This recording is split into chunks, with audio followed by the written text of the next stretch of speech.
The Radio Memories Network is brought to you in part by Liberated Syndication, podcast publishing made easy, libsyn.com. That's libsyn.com. Welcome to Sci-Fi. From its earliest time, radio has always been interested in science fiction. Characters leap into your living room as we go on an adventure into time and space. We now go back to the early days of science fiction on the radio and our imaginations with our featured sci-fi presentation.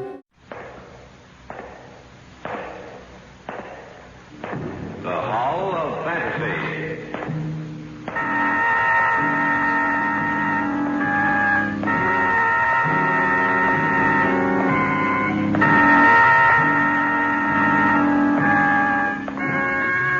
Welcome to the Hall of Fantasy. Welcome to the series of radio dramas dedicated to the supernatural, the unusual, and the unknown. Come with me, my friends.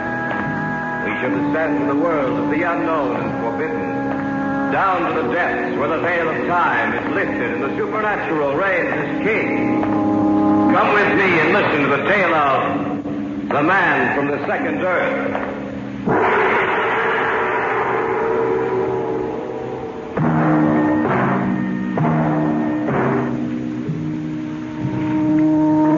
Only when we gaze out at the limitless reaches of space that we get any true perspective of man's place in the universe. Rarely do we forget the little worlds of our own making and pause to glance up at the beckoning call issued by the twinkling of other worlds far out in the murky blackness of space. Too many of us think of the stars as an indirect but very appropriate lighting system for a warm summer evening. We forget that each twinkle of light may represent another world, another sun, another solar system in which life may be present in a form similar or alien to our own. Only occasionally do we pause to think for a moment of what the heavens hold for the future of man.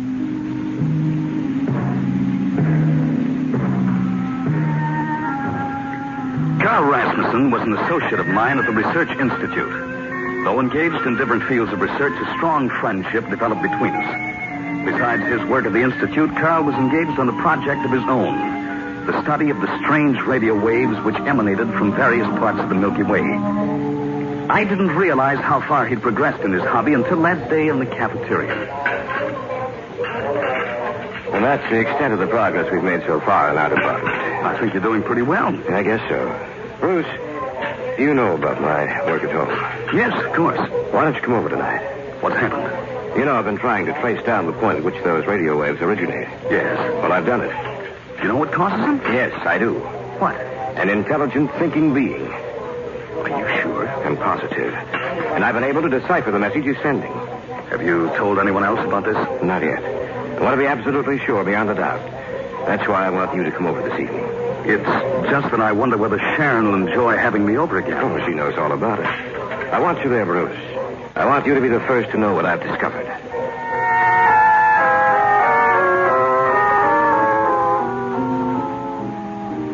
I'll go back upstairs. No, you stay here, too. Well, I thought you wouldn't. Nonsense. I want you here. You've certainly got enough equipment, Carl. All the latest. I'll put it on now. It'll take a few seconds for it to warm up. What time is it? 8:30. Oh, we're right on time. I always begin receiving a signal at that time. A little more. What's that low hum I hear? That's the carrier wave. Yes, here it comes. He's a brilliant man. He's hopefully learned our language. What does the message say? See, I will try to converse with you tonight. Stand by. How could he learn to speak our language? I don't know, Bruce. He said he was going to try, but that was about a week ago. I guess he Wait a minute. This may be it. Joaquin calling Rasmussen. Joaquin calling Rasmussen. Can you answer him? We're on the same wavelength, I think so. I am receiving you, Torcane. And I, you. We have established contact with each other, though millions of light years apart. What is the name of your planet? We call our planet Earth. What do you call yours?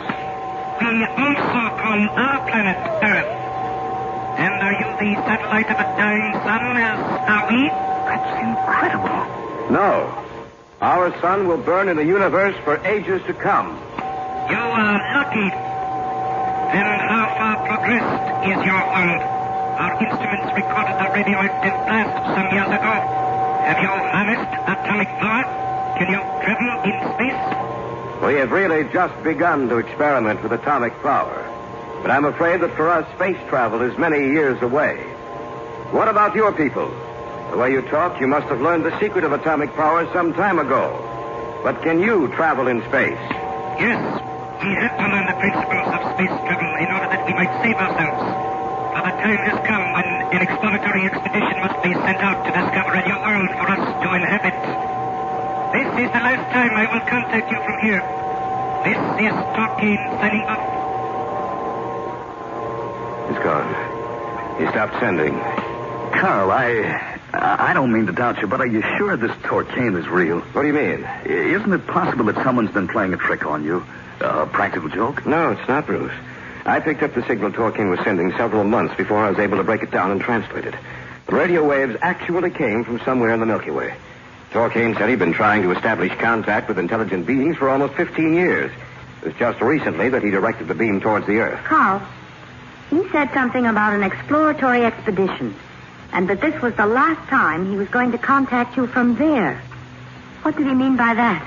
Probably that he was going on the expedition. Nothing else? What else could he mean? I see what you're driving at, Sharon. Tolkien said he inhabited a planet in a dying solar system. It seemed to me that he was quite anxious to learn of what progress we've made in the atomic field and space travel.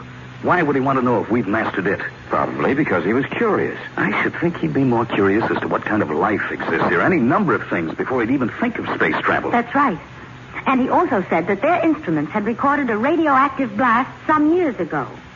Seems to me they've been studying the Earth for a long time. And why should they study our planet so closely unless the exploratory expedition intends to come here to get a first-hand view of the Earth? You mean you think he intends coming to the Earth? Yes. Well, then, think of what that'll mean to us, Bruce. Obviously, they're centuries ahead of us in technological progress. Think what they can teach us. But what if they don't want to teach us, Carl? What if they want to conquer us, to destroy us? Well, why should they want to do that? Because their sun is dying. They must find a new planet to inhabit or die with it. I think Bruce is right. I don't think so. I think he's like most of us, afraid of anything new. If Tolkien does come here, I'm sure it'll be in peace.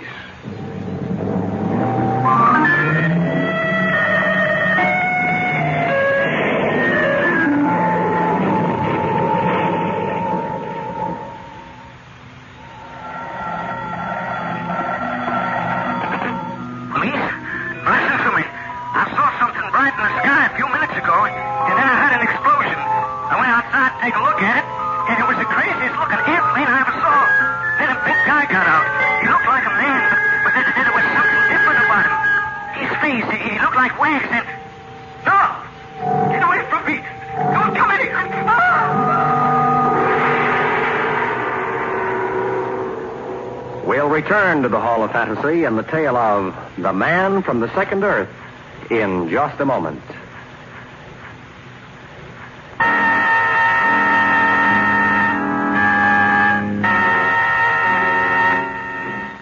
Back now to the Hall of Fantasy and the tale of The Man from the Second Earth.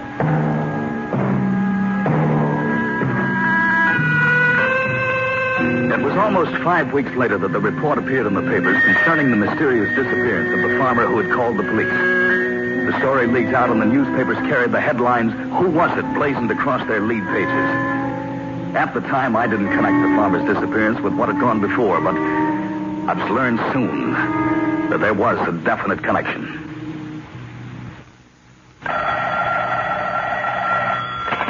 Hello? May I speak to Bruce Marshall? This is Bruce, Sharon. Oh, Bruce. Bruce, I wish you'd come over tonight. I'm afraid something's going to happen. Is anything wrong? Not yet. But last night, Carl received a call from someone. I don't know who it was, and he wouldn't tell me anything about it. Well, that's nothing to get worried about. I'm not so sure about that, Bruce. Did you read the report in the papers about the farmer? Yes? Do you think they have arrived? I don't know. That's why I want you to come over tonight, Bruce. I want you to see Carl and talk to him before it's too late.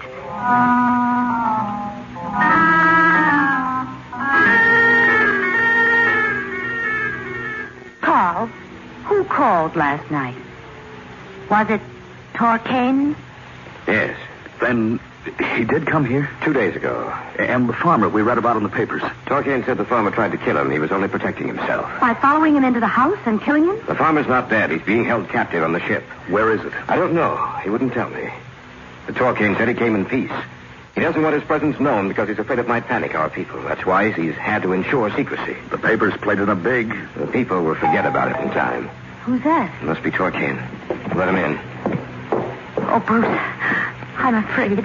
Maybe there's nothing to be afraid of, Sharon. If Carl is right, then Torcaine did come here in peace.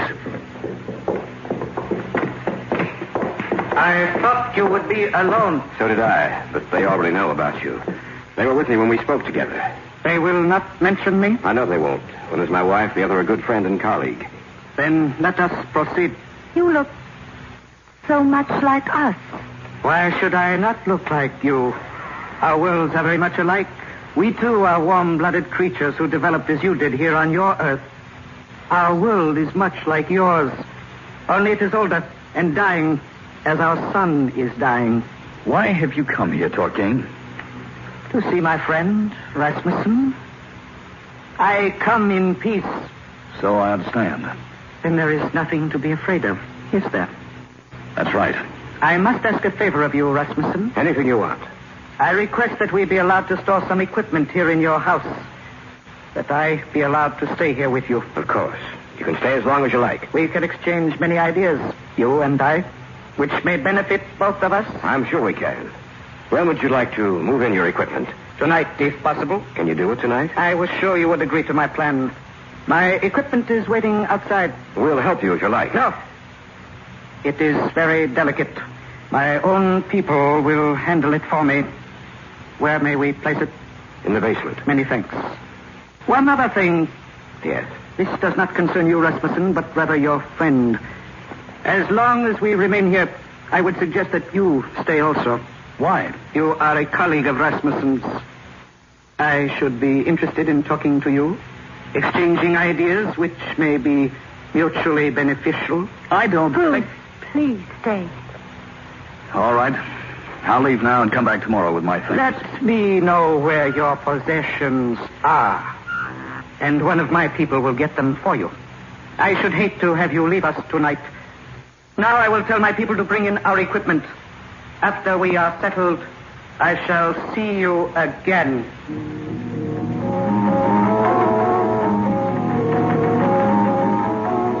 Bruce, what time is it? Almost 11:30. Oh, Carl is still down there with them.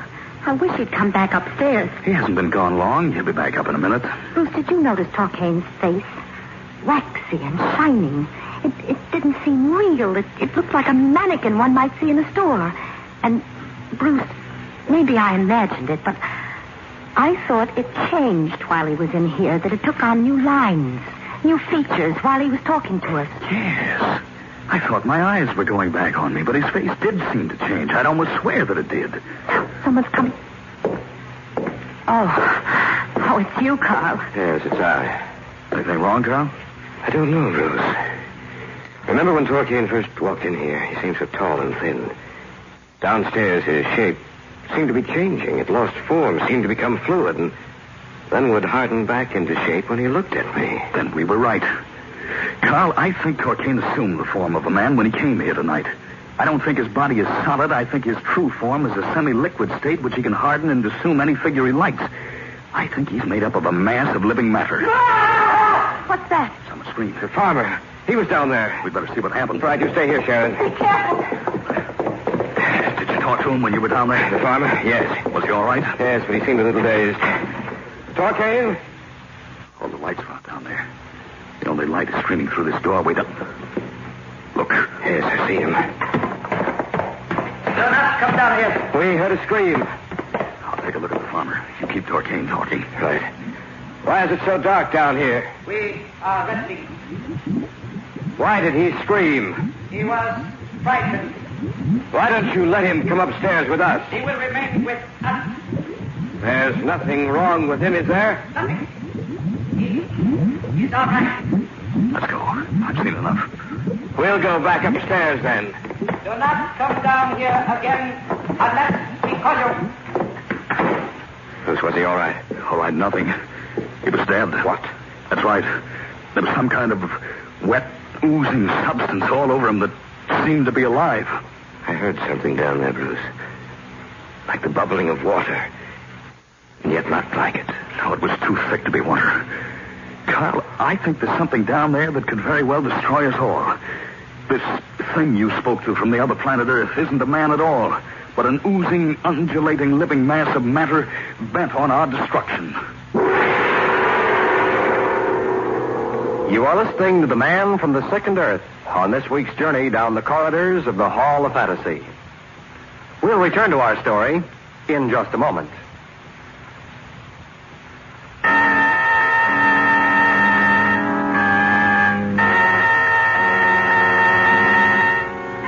And now, back to our story. An original tale of fantasy featuring Jim Amici, entitled The Man from the Second Earth. We stood there in the hallway beside the door which led to the cellar and the things that were downstairs. Carl and I had heard a scream, and when we had gone down there to investigate, we found the farmer lying dead on the stairs. This thing you spoke to from the other planet Earth isn't a man at all, but an oozing, undulating, living mass of matter bent on our destruction. When we saw him, he looked like a man. I know. Evidently, they can solidify themselves when they need to, can assume any shape they desire, but they can't hold it for long intervals of time because the features change, meld into each other. Torquine seemed in a hurry to get downstairs. Evidently, they can't remain in a solid state too long. Who's screaming? We better tell her. What happened down there? The man they held captive is dead. Then they're not friendly. No, they're not. What are we going to do? Well, I'm going to call the police. What's the matter? The line's dead. Dead, but how could the... Look. Where? At the window. Looks like a heavy layer of oil is covering the glass. You're right. Look! It's moving. I'm going to see if I can open the window. I can't seem to move it. Stuck tight. What about the doors? Don't even bother. We won't be able to open them. Torquine took care of that, too. But we have to do something. Should never have established contact with him. He'd have established contact with someone else then. Evidently, the conditions here on our planet are equivalent to the conditions that prevail on theirs. But there must be other planets in the universe where the same conditions exist.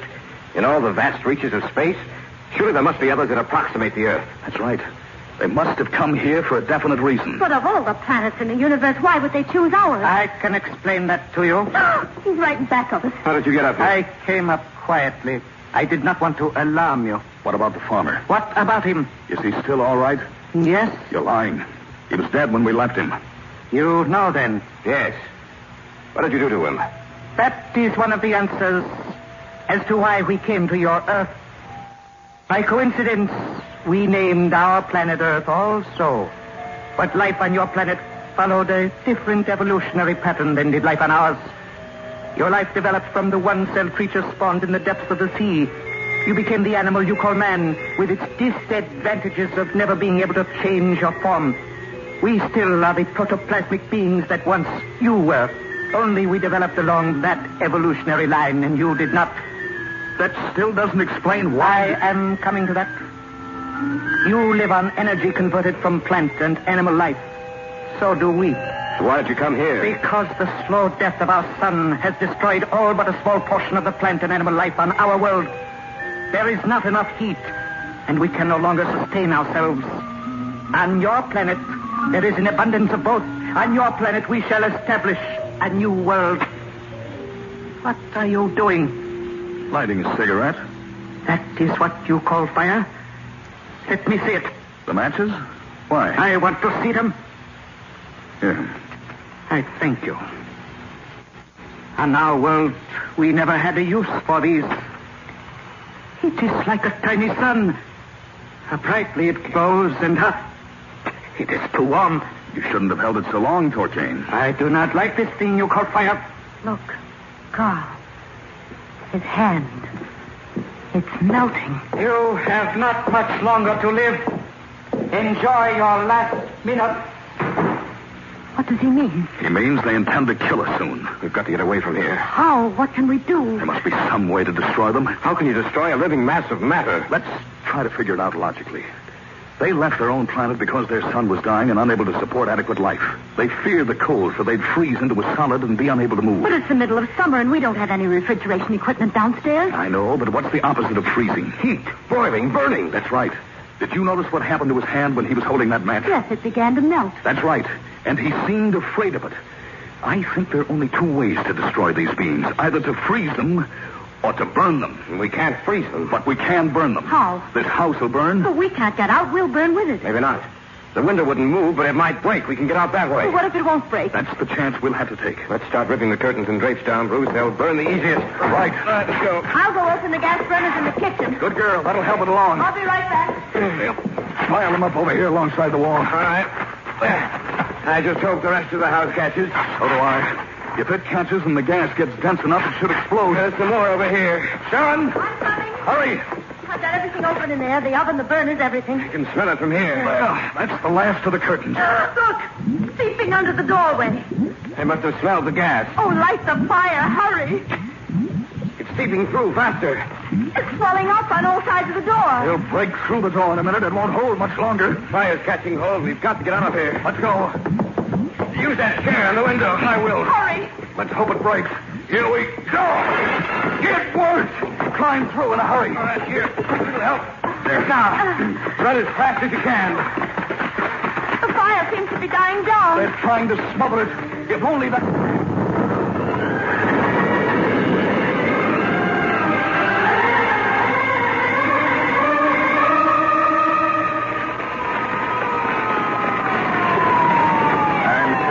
Your house, Mr. Rasmussen.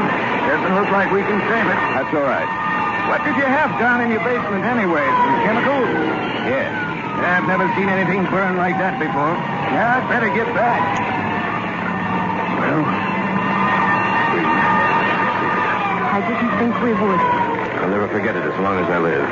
but it's over now. Yes, for a while. But who can tell what will happen in the future? What other forms of life are present in those stars you see over there? What else will come from out of the sky?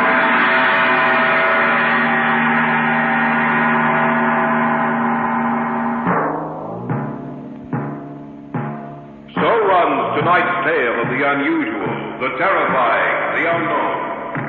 Join us again when next we journey down the corridors of the Hall of Fantasy to hear another strange tale of the supernatural.